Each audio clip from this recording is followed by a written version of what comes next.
नमस्कार प्यारे साथियों। आशा करता हूँ कि आपकी जो तैयारी है वो ख़तरनाक वाली तो हो गई होगी, है ना। क्योंकि अभी एक दिन आपके पास में शेष है। कल आपका जो एग्ज़ाम है वो होने वाला है पीटीएट का। तो आप अच्छे से प्रिपेयर होंगे उस एग्ज़ाम के लिए। लेकिन एग्ज़ाम से पहले आपके लिए मैं 450 प्लस वाला प्लान लेकर आया हूँ कि पेपर को आपको किस प्रकार से हल करना है, 3R फॉर्मूला क्या है, इसे किस प्रकार से वहाँ पे लगाना है। ठीक है, अगर इस वीडियो में बताई गई बात को माइंड में रखते हुए अगर आप पेपर करते हैं तो 450 प्लस लाने से किसी का बाप भी आपको नहीं रोक पाएगा। ठीक है, और तुक्का लगाने के लिए मैं बताऊंगा कि तुक्का भी किस प्रकार से लगाया जाता है और कब लगाया जाता है। तो ये सारी स्ट्रेटजी हम यहाँ पे देखने वाले हैं। तो वीडियो पे आखिर तक बने रहिएगा और चैनल को सब्सक्राइब नहीं किया तो चैनल को सब्सक्राइब कर लीजिएगा, क्योंकि मैं आपके लिए इसी प्रकार की वीडियोज़ लेकर आता रहता हूँ। तो चलिए क्लास को करते हैं शुरू। देखिए साथियों कि आप जो तैयारी है वो किसी भी लेवल की कर लीजिए, ठीक है ना। तैयारी सब करके जाते हैं, सब अच्छे से पढ़ के जाते हैं, लेकिन उस तैयारी को एग्ज़ाम हॉल में आप किस प्रकार से डिप्लॉय करते हैं ये मैटर बहुत ज़्यादा करता है। क्योंकि अगर आपने तैयारी अच्छे खासे लेवल की हुई है ना, और एग्ज़ाम हॉल के अंदर अगर आप माइंड को डिस्टर्ब कर लेते हैं तो फिर आपका जो एग्ज़ाम है वो मान के चलिए कि बहुत ही बेकार जाता है ना। ये खुद का मैं पर्सनली अनुभव आपको बता रहा हूँ। अगर आपकी तैयारी काफ़ी खतरनाक वाली है और आपका अगर माइंड डिस्टर्ब हो गया ना एग्ज़ाम हॉल में, तो मान के चले कि आपकी खतरनाक वाली जो तैयारी है ना वो आपके 1% भी वहाँ पे काम नहीं आने वाली है। तो इसलिए सबसे पहले तो अपने दिमाग में जो अपना जो माइंड है उसको सेट करके रखना है, उसको ख़राब नहीं करना है। ठीक है, तो चलिए यहाँ पे सबसे पहले हम इस एग्ज़ाम के बारे में देख लेते हैं कि क्या कुछ आने वाला है। तो आपका जो एग्ज़ाम है ये साथियों, ये इंग्लिश और हिंदी दोनों मीडियम में होने वाला है और ऑफलाइन मोड में होगा। यहाँ पे 200 प्रश्न आपको देखने को मिलेंगे और प्रत्येक प्रश्न 3 अंक का होगा। तो इस प्रकार से आपका जो एग्ज़ाम है ये 600 अंक का यहाँ पे होने वाला है। इसके अंदर जो 4 सेक्शन है वो आपको देखने को मिलेंगे। इसके अंदर आपको मेंटलिबिलिटी यानी कि रीजनिंग, टीचिंग एटीट्यूड और जनरल अवेयरनेस, और इसके साथ आपको लैंग्वेज के 50 क्वेश्चन यहाँ पे देखने को मिलेंगे। ठीक है, और 600 नंबर का जो आपका एग्ज़ाम है ये रहेगा और 3 घंटे का आपको जो टाइम है वो मिलेगा। अब देखिए इसमें हम बात करें कि सर कितने नंबर तक हमें कॉलेज मिल जाता है, तो देखिए साथियों आजकल कंपटीशन ज़्यादा हो गया, तो 450 या इससे ज़्यादा अगर आप नंबर लेके आते हैं तो फिर आपको सोच विचार करने की ज़रूरत नहीं है। आपको यूट्यूब पर आकर वीडियोज़ नहीं देखने पड़ेंगे कट ऑफ क्या रहेगी क्या नहीं रहेगी, है ना। तो आप एक फ्री माइंड होकर आराम से बैठ सकते हैं।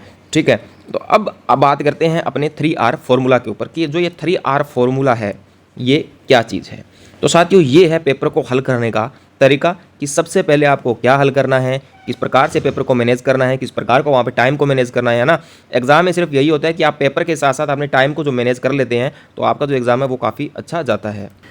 तो साथियों यहाँ पर अगर मैं 3R फॉर्मूले की बात करूँ तो ये है कि आपको पेपर को कितने राउंड के अंदर कंप्लीट करना है। तो आपको कम से कम पेपर को 3 राउंड में कंप्लीट करना है। ऐसे नहीं कि पेपर आपके सामने आया, सबसे पहले आपने जीके करना स्टार्ट किया और जीके के 50% थे वो सारे के सारे आपने वहाँ पे कर दिए, चाहे आपको आते हो चाहे आपको नहीं आते हो। और 100% ये जाहिर सी बात है कि 50 के 50 प्रश्न किसी को भी नहीं आते हैं। ठीक है, इतना ज्ञानी कोई नहीं है जिसे सारे के सारे क्वेश्चन सही आते हो, है ना। तो अब आपको पहले पेपर को करने के लिए आपको 3 राउंड लगाने हैं, यानी पेपर को 3 राउंड में हम कंप्लीट करने वाले हैं। फर्स्ट राउंड के अंदर आप उन क्वेश्चनों को कीजिए जो आपको 100% यहाँ पे आते हैं। ठीक है, फर्स्ट राउंड के अंदर आप उन्हीं प्रश्नों को कीजिए जो 100% क्वेश्चन आपको आते हैं, आप श्योर हो कि हाँ इसका उत्तर यही है और मेरा प्रश्न ये सही होगा।